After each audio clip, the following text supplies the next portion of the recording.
Okay, welcome. I think we're ready to get started.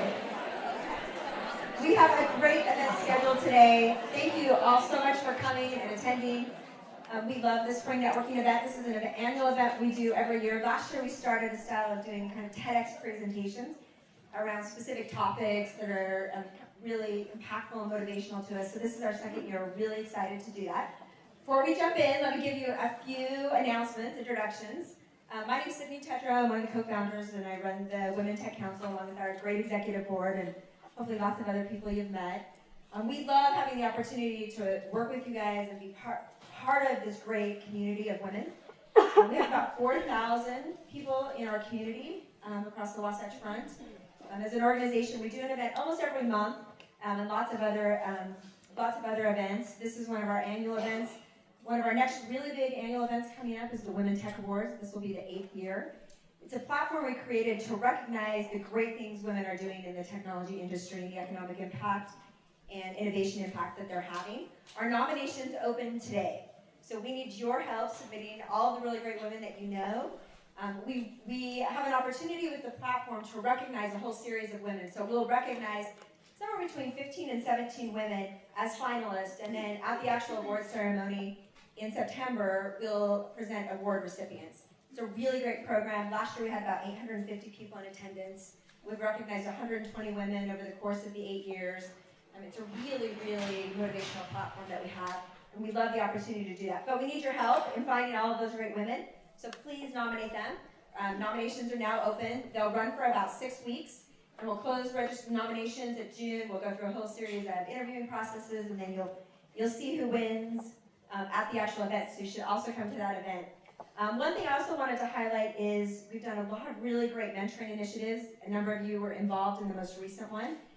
And if you're not aware of some of the things that we did a great event called the She Tech Explorer event with UVU in March, and we had almost 1,000 high school girls come down and participate in hands-on STEM type activities. It's our second year doing it. Last year we had about 300 young women. This year I think the total in attendance was about 850. From a really great platform. We do lots of events. If you're interested in not only just the topical events we do in the networking, but any of our other initiatives, we love to get you involved. We love tapping into your time and your expertise and the knowledge that you have. So if we can leverage that, we would love to. A couple of other announcements I have. Our next Tech Talk, which is one of a series that we do about 6 a year, will be on May 14th, and we have Jonathan Johnson, who's the chairman of Overstock, who will be presenting at that event. And then one other thing I wanted to highlight is this year we started a new initiative to collect data around the economic impact that women have in the technology industry. As an organization, we care a lot about the impact that we have in building our community, in building the technology companies, and furthering the future for everyone. And so as part of that, we're creating a survey and a reporting mechanism where we can collect data from you, where we can report back. We've been working with Susan Madsen at UVU and Lina Bigelow at the University of Utah to create a study where we can take data that's really tied to women in tech in our community. So following this event, you're also going to get an email about that.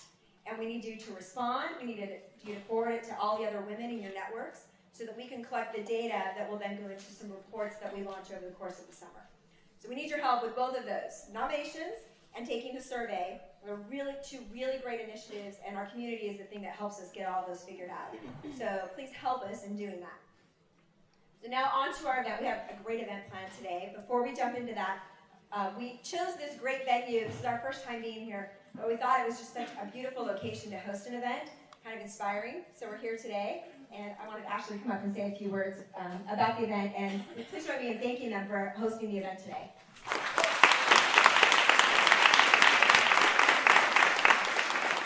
Thank you all for being here. For how many of you is this your first time here? Excellent. We hope it's not your last time.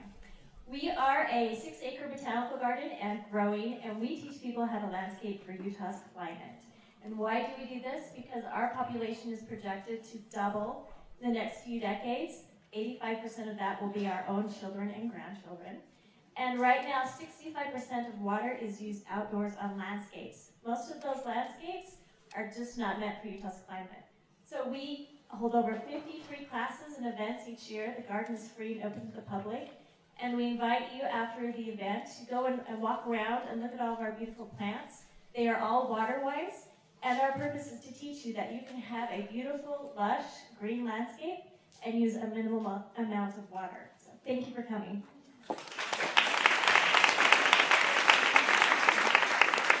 Okay, so I'm going to move straight into our discussions today. I'm going to introduce all 4 of our speakers today. As I mentioned, we gave them the task of doing a TEDx-style presentation, which I think pushed the limits a little bit. The time, we gave them a specific time allotment. I did promise them I would not hook them off the stage if they go over. But, it's a really interesting challenge to say your really compelling message in a short amount of time that's inspiring. These guys have done, this team of people have done a really great job, and we're really excited that they're spending their lunchtime with us to present to us. So let me tell you a little bit about the 4 speakers that we have. I'm not going to introduce them in between their times. I'm just going to introduce you to all of them right now. Then we'll get an opportunity to hear from them. And then at the very end, we'll do a quick Q&A so we can ask them some questions based on what they presented. Okay, so our first presenter will be Jill Layfield. She's the CEO of Backcountry.com. She's been with Backcountry since 2004. She started as their director of customer marketing, and she now runs the company on one of the top 1,000 e-commerce sites. It's a great company. We're super honored to have her come and speak, and she'll kick us off. And then we have Bassam Salem. He's the COO at MaritzCX. I was going to say CZ, so I so sorry. At CX, he gets the opportunity to work with Corinne Clark, who's also heavily involved with the Women Tech Council. His background is heavily technical. As I was reading it, I was really inspired. He's spent a ton of time in computer science, and he's a well-known lecturer around the country at lots of universities, and he's helping run all the operations of one of our really great stories in the technology industry. And then next we'll have Sara. She's currently the CEO of ApplicantPro, which is an HR company. Sara started her career as a patent attorney, and then she got directed to the right path. Working with technology companies in product and marketing, and so she's running one of those companies now. Sara's also one of the co-founders of the Women Tech Council, and she does a lot in the community around startups and helping women in STEM initiatives. And then we have Sharlene Hawk-Wells, and Sharlene is also awesome. She, I don't know if you saw the release, but I saw when it came out, and I'm going to get it right by saying it. She was recently appointed by the Secretary of Defense to the Defense Advisory Council on Women in the Service. The company that she started, which is called Remember My Services Productions, has been heavily involved with the Defense Department since the very beginning. And she has an opportunity to represent women on this really awesome national platform. You also might have known her as an award-winning journalist with ESPN and Miss America. She did not include that in her bio, but I decided that I would add that in. Anyway, as you can tell, there are 4 amazing people that we get the opportunity to be inspired from, and so I'm going to turn the time over to them.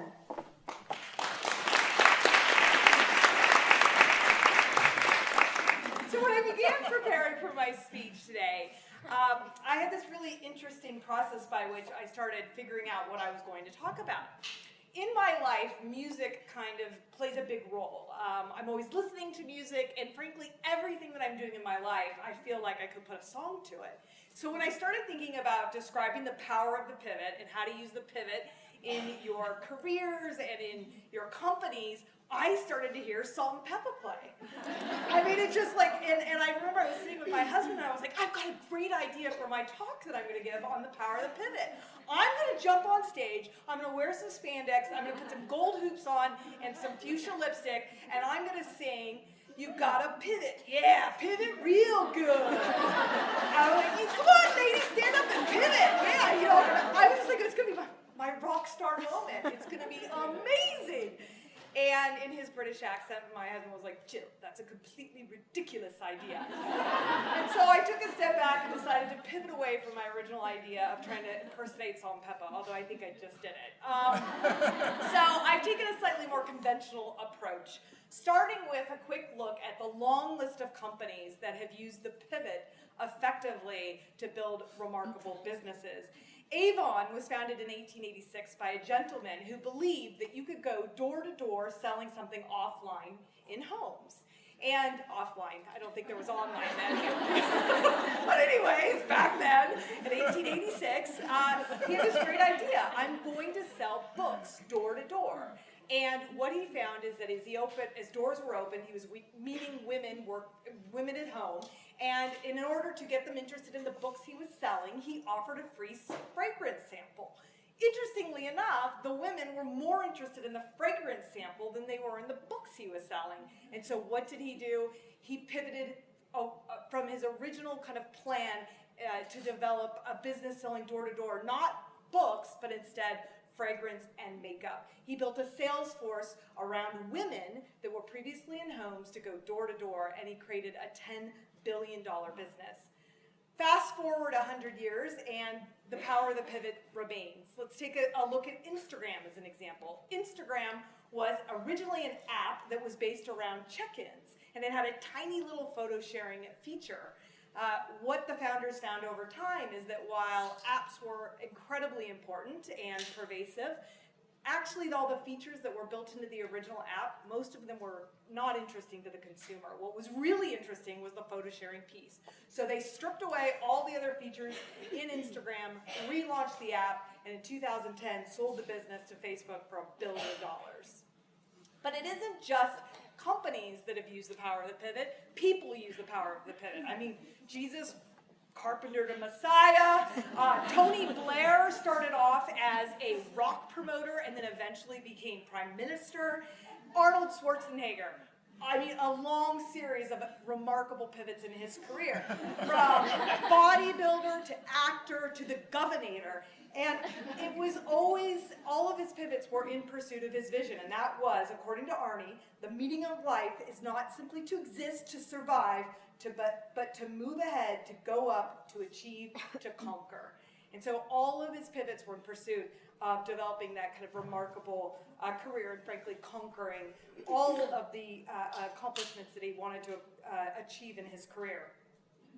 Let me talk a little bit about how I've used pivots in my life and how instrumental they've been in kind of getting me to where I am in my career. I moved in 2004 from the Bay Area to work for backcountry.com. It was a $30 million business with 80 employees. I was hired to be the director of marketing. This was a role that was right in my wheelhouse. My background was marketing, and I thought I can drive traffic to a website through SEO, content, email. And I did so pretty successfully for 4 years. And then the founders of the business said, great, we're driving all this traffic to our websites, but we need to convert that traffic better. So we need to develop a product management function, a leader of product management that will really understand the consumers that are coming to our sites and work with the technology team to build features and functionality to better convert that traffic. And so we scoured the earth to look for a head of product management. Unfortunately, we didn't find somebody that worked for Backcountry. The founder, CEO at the time of Backcountry said, Jill, you should do the job. And I was like, what are you talking about? I'm a marketing person. I don't know anything about product management or engineering or user experience design. But after kind of deep conversation and me realizing that in order for me to grow my career, I needed to learn more, I needed to take some risks, I took the job. I became VP of Product Management in 2008. It was one of the most important decisions I've made in my career. And it was absolutely, in every sense of the word, a pivot.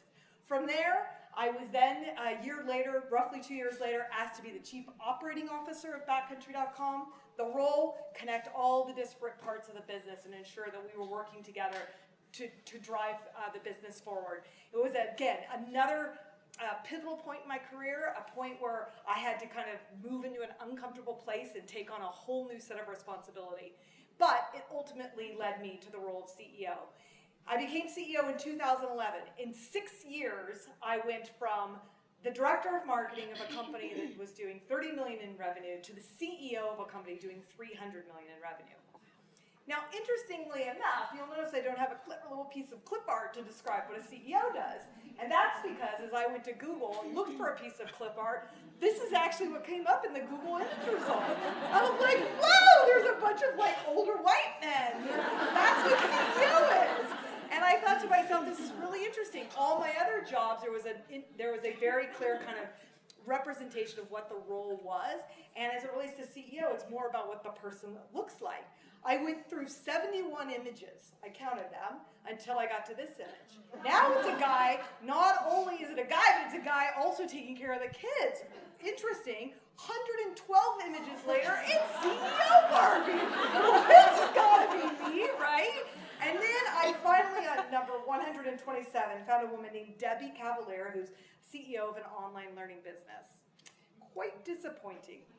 So what have I learned, and what maybe can you take with you in terms of using pivots to effectively kind of build a career or build a company? Number one, Salt and Pepper tells you, course correct. When you have an idea, even if you think it's really great, it may not be the best idea. So feel free to kind of embrace change and course correct along your way. Avon will teach us that you have to sometimes pivot in your business to capture the biggest opportunity until you talk to your customers, until you look at data. Your vision probably still is valid and can be meaningful, but how you get there may not look the way it did when you first began your business. Arnie tells us, take some risks for big payoffs. You'll not only end up with some serious muscles, but you may end up a governor.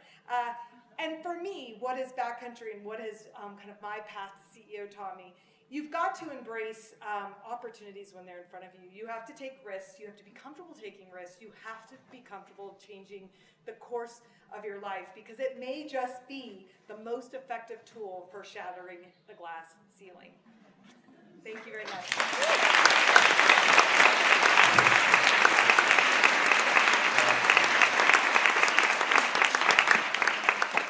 I so appreciate Jill going through all those problems. So thank you, Jill. I really appreciate it. I'm so honored to be here, guys, and I have to tell you, this is easily the most intimidating audience I've ever talked to. I've come to believe that if we were each to look through our life stories, that we find a theme or two that seem to sort of recur frequently and kind of connect the stories of our lives and sort of define us. And as I think about that theme for myself, it's easily being different. My whole life I've always felt different. And part of it could be because I've been a foreigner in so many countries, and being a foreigner you tend to feel different. But part of it, I think, is actually self-imposed. And part of it maybe had been promoted by my parents. So even growing up in Egypt, in my home country, I was different. I had long hair. It's hard to believe, I know. But I had long hair at a time, I'm the kid in the gray. Long hair at a time in Egypt where boys weren't supposed to have long hair. Every boy played soccer. I was a swimmer and martial artist.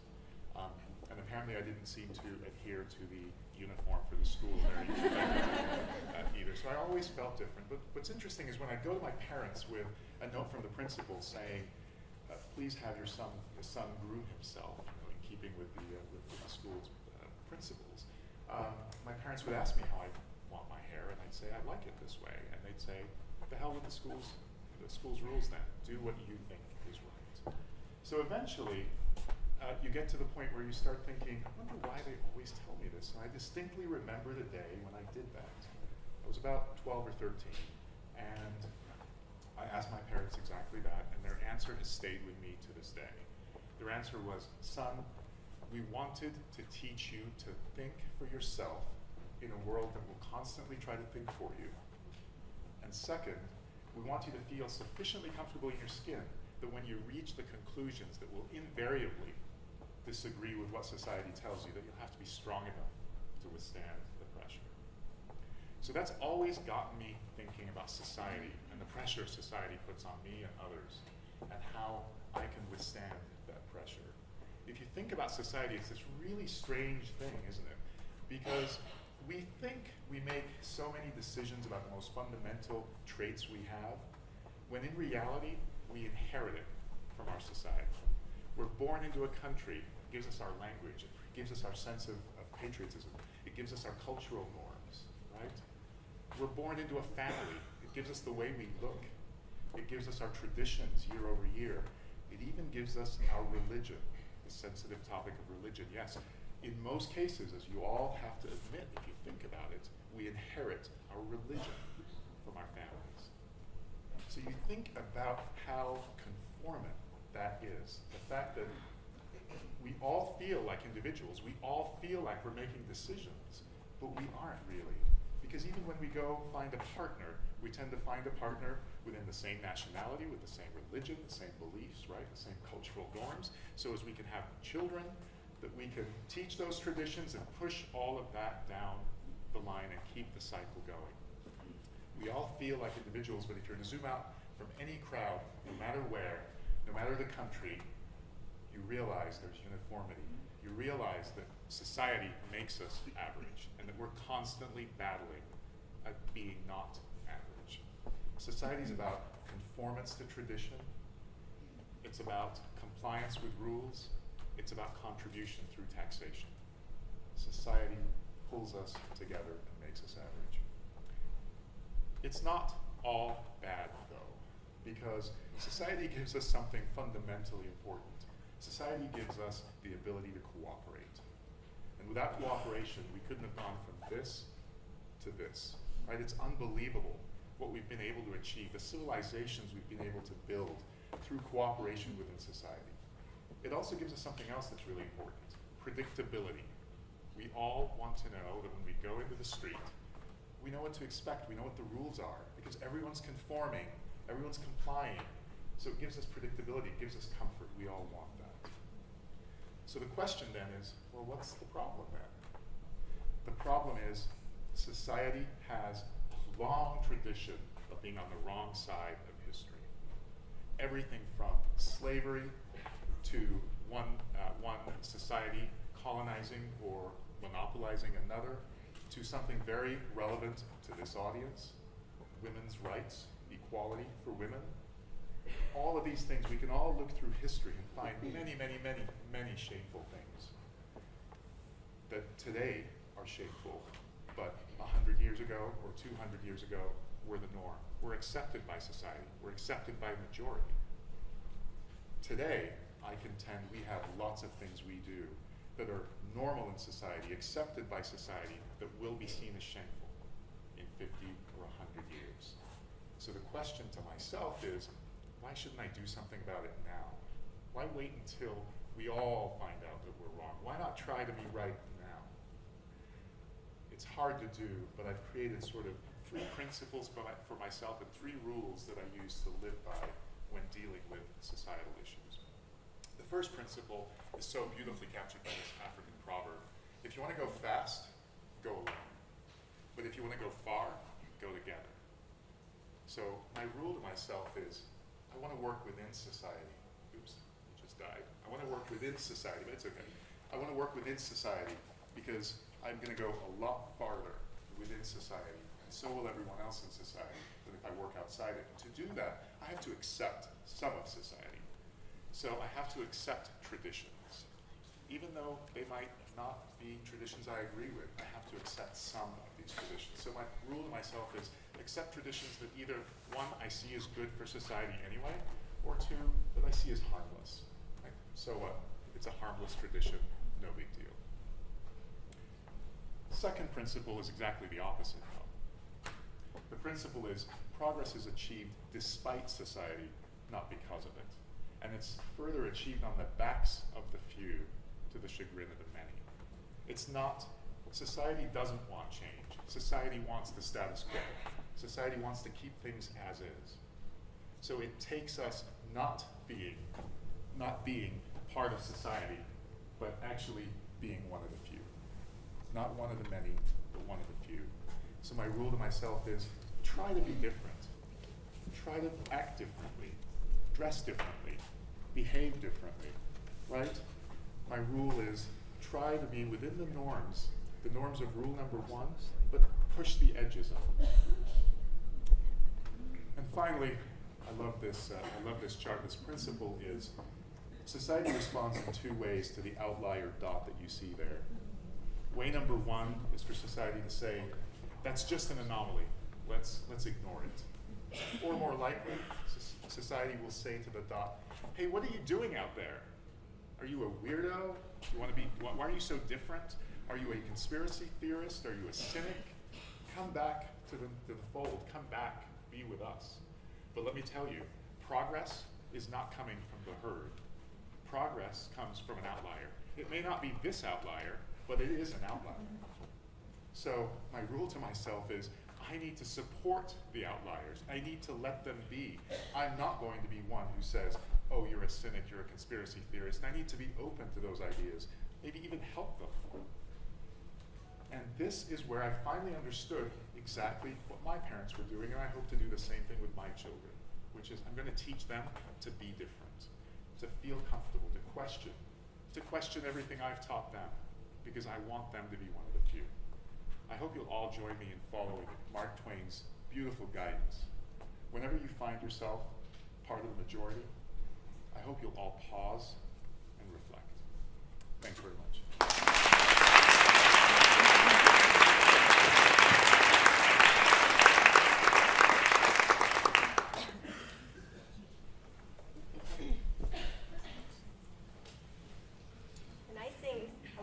The nice thing about helping organize is that I have too many other things to worry about than to be nervous.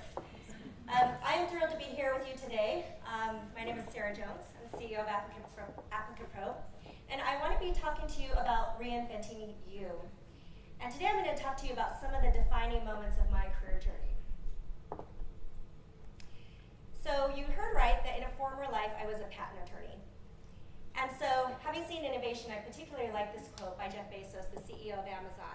He said, if you're going to invent, it means you're going to experiment. And if you're going to experiment, you're going to fail. And if you're going to fail, you have to think long term. Now, going from a patent attorney to a CEO, for me, included no less than 7 reinventions. And I'm not going to make you listen to all of them. But one of the things I've learned is that having seen innovation over the course of my career, I do think there are 3 things that we can and should learn. 1, be willing to experiment. 2, be willing to fail. And 3, think long term. So necessity is a powerful motivator. I was born in 1974 in Jeonju, South Korea. It was struggling with the aftermath of the war. And when I was 2 years old, I was placed in an orphanage.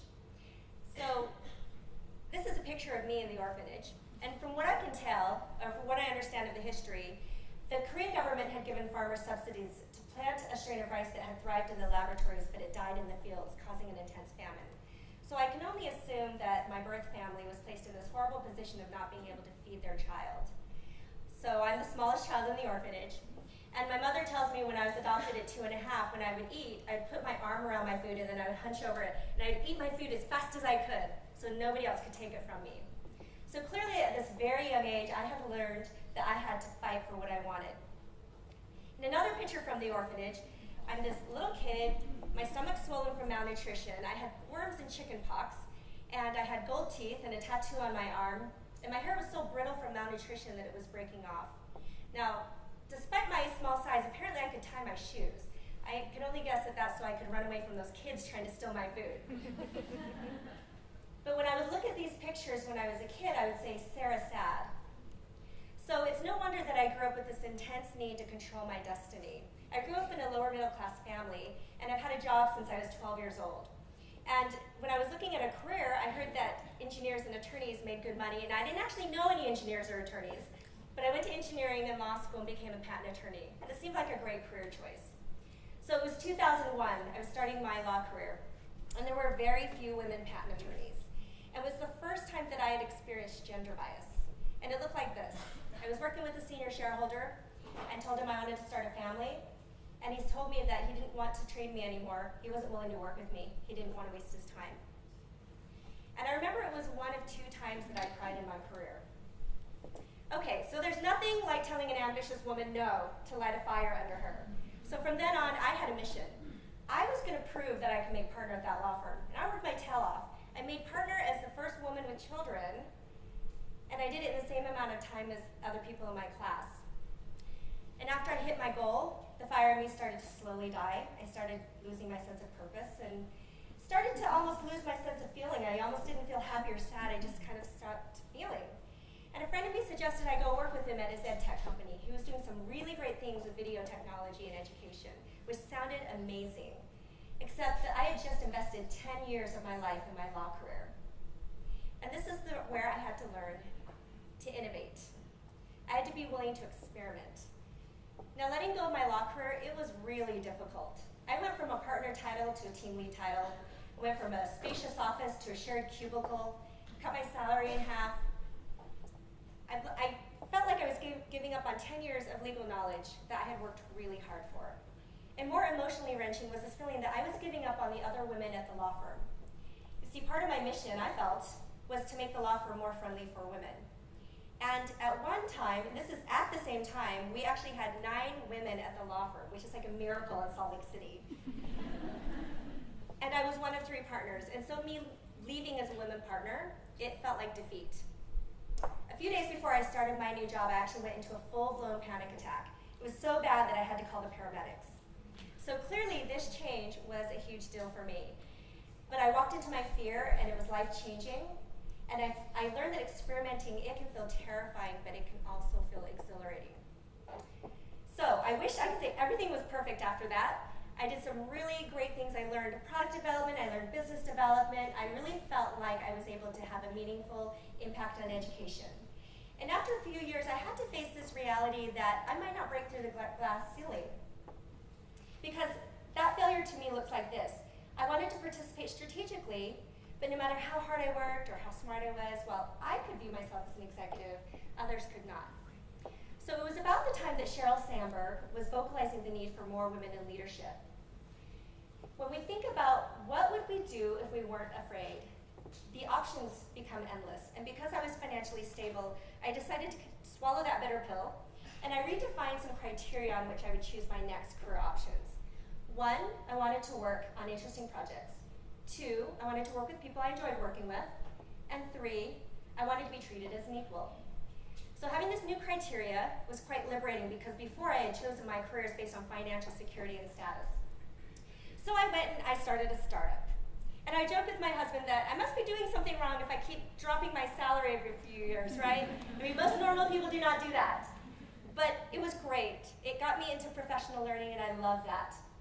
And then I went on after the startup failed, and I went on to do some other projects that were really interesting to me. And you know what? The money always works out. Because asking to be paid what you're worth, that's part of being treated as an equal. And I also walked away from some opportunities that didn't fit my criteria. The third thing that I learned about innovation is that you have to be willing to think long term. 15 years ago, my goal was to be a successful attorney. And that criteria was based on financial security and status. And over the course of reinvention, I have been able to redefine what I view as the ideal job. When I was asked to become the CEO of ApplicantPro, I asked myself 3 questions. You can probably guess what they are. 1, would it be interesting? 2, would I enjoy who I work with? And 3, would I be treated as an equal? And happily, I can say yes to all 3. And I want to come back full circle. The legal knowledge that I gained at the law firm, the product development and business development I gained at the ed tech company, and my love for professional learning, all of that comes back full circle to help me be a better CEO. So when I look back on my career journey, I really like this image because where I thought there were stumbling blocks, they were actually stepping stones. And so for those of you who are experiencing a crossroad in your career, I invite you to think about your journey, and I invite you to invent, reinvent, and reinvent yourselves again. Thank you.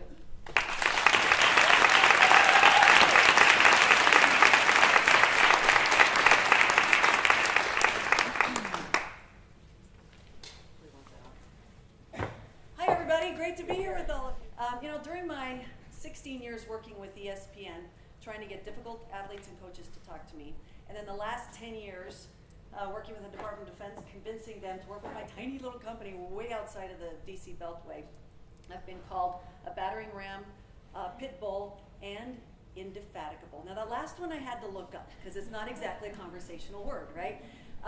But I could see that there was the word fatigue in there, so it kind of gave me context, right? There's a Webster's definition, but here's my definition. I think indefatigable adds a nice word to practice, right? It means a whole lot more than just being persistent or relentless, more than grit and determination. I think it means to outlast the competition, the challenges, the setbacks, the discouragement. I think indefatigable means knowing that there's always another way. You just have to find it.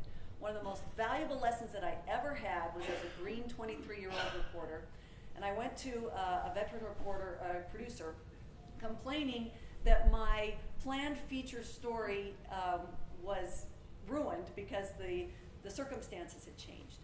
And he looked at me and he kind of laughed and he said, "Do Do you know how many words there are in the dictionary? Just change your words. There's always another story to write. Use different words. That's it. There's always another story, another way. There are endless combinations of finding a way. I watched a football game a few years ago between Georgia Tech and Boston University. It was on a very rainy Saturday afternoon. I'd never seen so much mud, so many turnovers. No one had a good grip on the ball. And after the game, the Georgia Tech coach, Bobby Ross, was asked how he was able to pull it off. And he said, well, it's not how good you can play when you're playing good. It's how good you can play when you're playing bad, and we can play bad as good as anybody. It's how good you can play when you're playing bad. It's how you find a way to keep going. I covered National High School Track and Field Championships a bunch of years ago, and the final event was the boys' 2-mile run. And halfway through the race, one runner had fallen so far behind that he had been lapped by the leaders. And then shortly after that, the rest of the pack had lapped him. Well, I had to get over to the finish line to interview the winner, and so I turned my attention away and I did that. And then when I was done with that interview, I looked back to the track to see this one runner all by himself with nearly a lap left to go in front of all these people. Well, all the stands, they were now watching too, and everybody was just quiet. We were watching him just struggle to get to this one line on the track. He got to the top of the stretch. The crowd began to cheer, and it turned into a roar, and then into a standing ovation. By the way, not one of those record-breaking athletes that week had received a standing ovation, but when he crossed the finish line dead last, he was the hero. Why? Because we all want to be that person who can reach down no matter how tough it is and find a way to keep going. Indefatigable pushes away fear. There's just so much passion and belief inside that there's literally no room for fear and doubts. Fear is exhausting. Passion is indefatigable. Hang on, I want to make sure it's up there. There we go. Passion is indefatigable. You've probably all seen the blockbuster movie Rudy, and if you haven't, you got to see it. It's about this scrappy 5'6" kid who dreams of playing football for Notre Dame.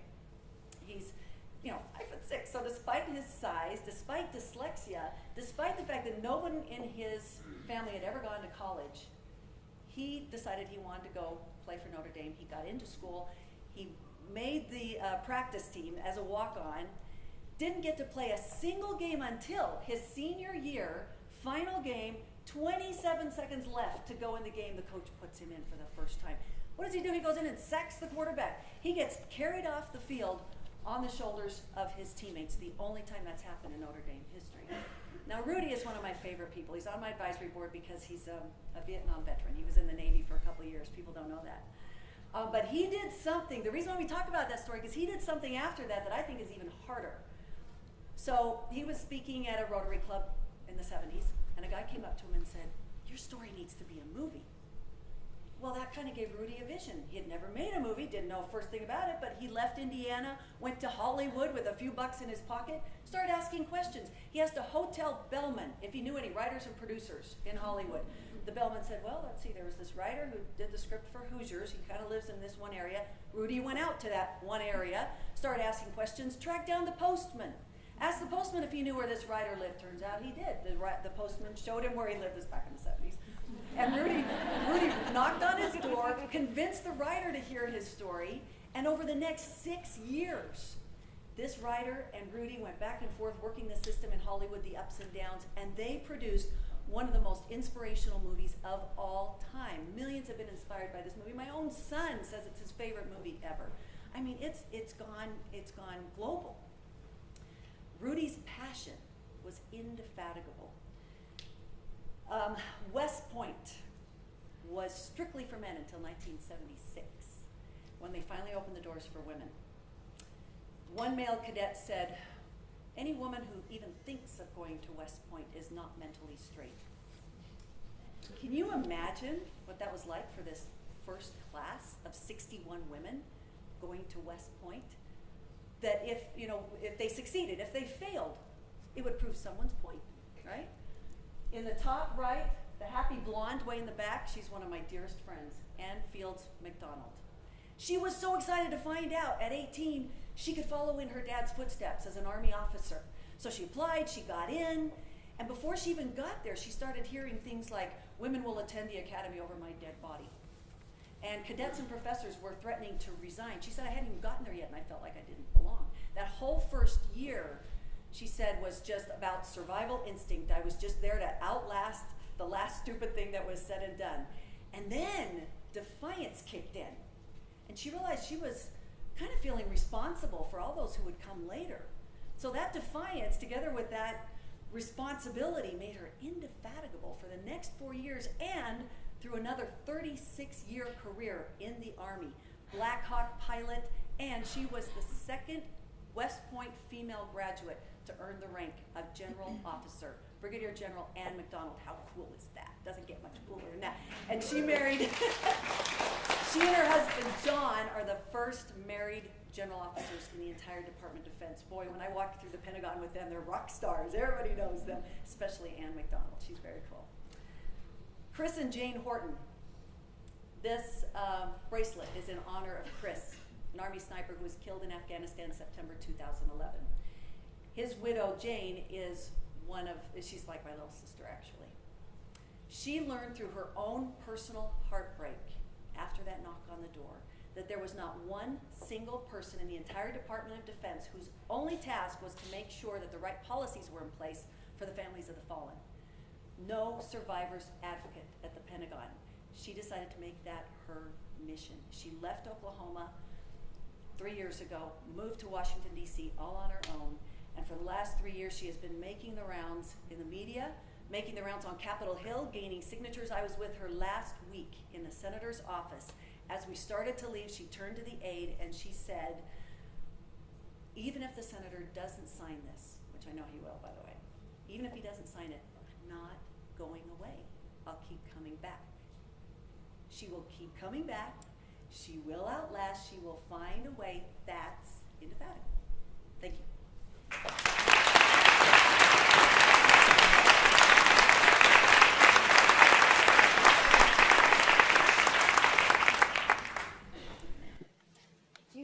You guys were all awesome and inspiring. So we have a few minutes where we thought we'd do a Q&A. So will you guys come join me? We'll just stand in front of the stage. The stage is really tiny. You can all stand up there. Can the short ones sit You down on the do. stage? I need some height advantage here. So if anyone has any questions, if not, I'll start. Does anyone want to start us off with any questions that you have for any of them? No one should be afraid. Yeah, go ahead. Hi, I'm Elena. I'm an immigrant. I started my life being 38 years old, and I know Sara. Thanks to her, I'm where I am today. Did you have any mentor support that helped you go through these challenging times, and what made the difference? So her question was, do you have any mentors or support that help you through these challenging times? I mean, you all talked about major pivots or major things that you had to outlast inside of your careers. What are the things that help you get through those? I think it would be great to hear from all of you. Do you need the mic? Sure. Okay, because I'll start. I would say yes and no. On the yes, I'm very lucky to always look to my mom and dad, frankly, as amazing mentors. It's good to have people in your life that no matter how abysmal things can look, tell you that you can do anything and are amazing. And it's been that's impacted me probably more than anything. The second is I've been lucky to have some amazing bosses who have taken care of me and who very early on in working for them made it clear to me that my success was going to be part of their success and going to be part of what defined them. So I would say find bosses that you really truly believe will find satisfaction in seeing you be successful. But then finally, and I actually was saying this earlier today, there are times when there are no mentors, and when you are in the dark, dark days, when you are laying in bed at night thinking, what the hell am I going to do? You'll cry, you'll sweat, you'll scream, and you'll feel very, very alone. And at that point, I think you need to find inner strength. And one of the best books I've ever read is a book called The Hard Thing About Hard Things. And in that book, the writer says, some of the best leaders he's met are the leaders that just don't quit.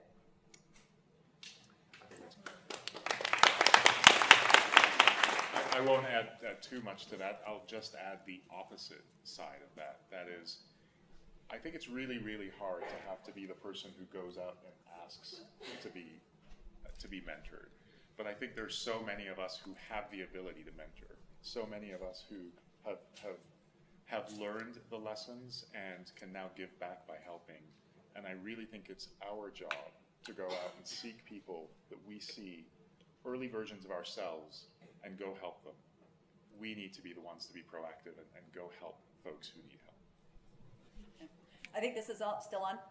I agree with these two absolutely, and everything, and parents and bosses. You know what, bosses and being mentors. But boy, the last 10 years especially, I had a boss who really just said, anything that you think you need to do to accomplish your mission, just do it. And talk about opening up the world. Because I didn't have anybody micromanaging, I didn't have anybody saying this is the way that you're supposed to do it, and if you don't do it that way, you're, no, it's just, so that's been key as my boss, John Lund, but then also to have others in the military. There were several general officers that have said you can't quit, and they keep kind of showing the way, so yeah, it's been very, very helpful. So this is going to sound like a total pitch for Women Tech Council. Women Tech Council started in 2007. I was still at the patent firm, and there were so few women mentors that I had that I really, when it was really getting involved with Women Tech Council and starting to see the women around me, I'd look at Kim Jones, who co-founded. She had her own company. I'd watch Sid and watch her go through her career. I'd be like, how did she do that? Or I'd watch Julie or Annette and all of these great people around me. So while I think that the next phase of women leadership and kind of the next lean in phase, I really think it's about women and men partnering together. I think the value of having women come together is so you can start to visualize myself. I could all of a sudden say, well, gosh, if Kim can do it, maybe I can do that, right? And so being able to find where those mentors are and being able to visualize, place yourself in those places so that you can get more exposure to people that can help you along. And I think if you went and talked to them and say, hey, I'd love to be where you are someday, I think they would be more than happy to help you. Great answers. Thank you. Other questions you want to ask? No other questions you want to ask these guys? We have them for a moment in time. I think we talked a lot about the fact that you're now in these places and you made those pivots. What would you have told yourself 10 years ago that you wish you would have known, or someone would have inspired you with, that would have made a difference from where you are now? It's going to sound like a broken record, but you are going to be really, really, really sad and afraid. And you're going to feel terrible about yourself and every decision you're making. And you're going to think you're a horrible person and that you're not very smart. And it's just going to be very, very dark days. But those dark days pass, and you will prevail. And it'll make you a better person once you've gotten through it. That's great. How about follow that? Yeah, I don't know. As I think about careers, if I'm talking about careers, which I think is the topic at hand, I think the best advice I'd have for both myself and others is don't let stuff happen, make it happen. I so often, it's amazing how many amazingly brilliant people I see who sort of stagnate until something forces them to make a decision. You sort of keep doing what you're doing until something forces them to make a decision, and I think that's not the right approach. You don't get where you want to get or need to get without actually proactively making stuff happen, proactively causing change, proactively differing. If I had known 10 years ago what I know now, I probably would have quit 10 years ago. Because it's a long road sometimes, especially when you're working with government or something. But probably what I would have told myself is don't spin your wheels so much in a certain area, because probably the first 5 years was just a lot of learning, and a lot of stay away from experts. And I say that because I worked with so many experts that spun my wheels for about a year, and then off in a weird direction, and then it's like no, I got to come back anyway. So I probably spent 5 years when I could have made it a lot shorter. So I think 10 years ago, I would have focused more on being myself, but learning how to be self-aware. So that's kind of two, it may feel contradictory, But I think if you're not in an environment that allows you to be yourself, you're really not able to tap like the full extent of your potential. But then on the other side, be self-aware, because if you are a strong, capable, strategic, assertive woman, there's gonna be lots of situations where that won't be appreciated. So how do you be self-aware enough to understand how your dynamic is playing off of other people to be able to get what you want? At the end of the day, you need to make things happen, right? So that comes along with self-awareness. I keep telling my management team, you probably didn't want to know me 15 years ago. Like, I wasn't super self-aware, and they never believed me. I don't know why. But there's people here in this room that knew me 15 years ago that could probably say, hey, yeah, she probably you might want to listen to her. Yeah, learn how to be more self-aware. Everybody can benefit from that, right? Mm-hmm. Yeah, go ahead. So you guys have all grown into reinventing yourselves and taking risks and taking on new roles that are outside of your skill set or strengths that you have at that time. So I'm curious to know if you feel like you've arrived and what's next. Sarah, you want to start and come this way? Oh yeah, I think it just goes back to my picture. That girl in the Stones? You know how she was not all the way to the end? That's how I feel. I'm just somewhere in the middle, just enjoying life and taking whatever opportunity comes next. So. I feel like the each time I get to a peak, I see another higher peak. Yeah. And so I'm kind of at a point where I go, oh, I didn't consider that 5 years ago. Now I'm considering that.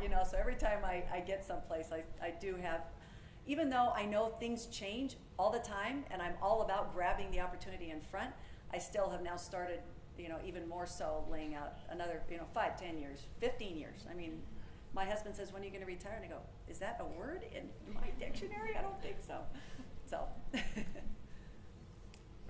agree completely. My problem is I haven't arrived by any means, and my problem is I've reached the point where I don't want to constantly strive. Like you get to the point where you realize you're constantly working hard to constantly get the next level or the next big thing, and this is not just it's at home, at work, in every aspect of life, in sports. At some point, you do get to the point where you're a little exhausted, and I'm getting close. I'm getting close, I'll be honest. You get to the point where you realize you can't keep doing that for the rest of your life. You do have to be happy with things that you already have and that you've already achieved, and that doesn't mean it has to be bigger. I do have to admit I need different. Like, I can't do the same thing for 10 years, so I need different. But it doesn't need to be bigger to keep me excited. I think I'm on the same program, although maybe not as exhausted. You're in dark days right now. You need to pull up. Okay, get better. My view is, I don't think I've arrived, because I don't even know what that means. Because I've never been somebody that was like, oh, I'm going to be X someday, or I want to be Y. I am super happy with where I'm at, but I'm also very happy and enthusiastic at the idea of discovering something new to go tackle, and I get a lot of energy from that. And yet I avoid the kind of bad energy of like trying to chase, some idealistic view of what my life should be, and instead I just kind of embrace all the opportunities that I've been fortunate enough to come my way. And I've definitely learned when they come my way, you gotta go for it. You got one life. Go for it. If you fall down, you get back up, but you certainly don't want to look back and say, I shoulda, coulda, woulda. Now all the questions are coming out. All of you are doing business here in Utah, and yet your business, as I understand it, is you're selling products, giving services elsewhere. What is it about Utah, our culture or circumstances, that makes your life as business people easier or harder? You want to start in the middle? Charlene, you want to start? I'll keep it short. The Delta hub helps me. Because I have a nonstop into 3 different airports in DC. So otherwise, I'd have to be in DC. So, no, but my family loves it here. But it's just so easily accessible to so many different places, and it's just so open for business. So the one area I will say is it's easier for me to do business outside of Utah, just being a woman, than it is here in Utah. See a lot of nodding heads. you know, I define the place I love to be is the place where my family and friends are. So I love being here. I love Utah because my family and friends are here. So that's completely aside from the objective. I mean, it's a beautiful place to live. I think it's a safe place. All the benefits that we all know. But one of the philosophies I have is it seems like everyone you meet, 99% of everyone you meet loves where they're from. They love their neighborhood, they love their everything, right? It's people are like that.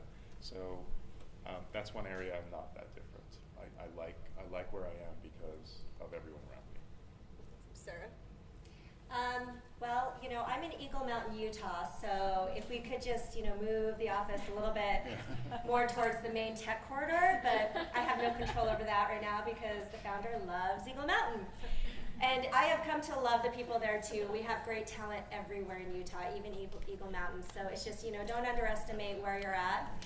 I've grown up here, love it. It's amazing. Jill? So Backcountry's headquartered in Park City. We have 1,000 employees though worldwide. And I think the big advantage to our headquarters being in Park City and still being in Park City despite how much the company's grown is that in a very competitive market for hiring talent, you bring somebody to Park City and you show them the beauty, the access to the outdoors, the schools, you know, just the lifestyle that you can lead. It is an amazing tool for selling somebody picking up and moving their life and their family.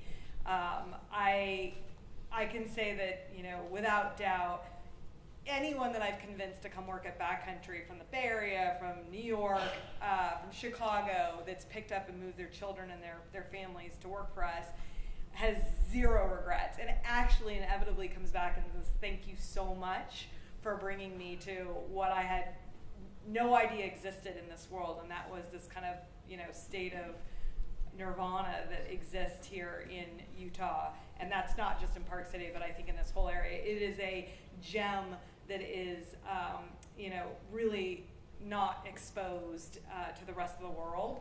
And it's a magical, magical place that brings together an amazing kind of outside of work, you know, benefit paired with, I think, what are some of the most remarkable companies and a most remarkable amount of innovation happening right now in the United States. Awesome. So join me in thanking these guys. I'm gonna.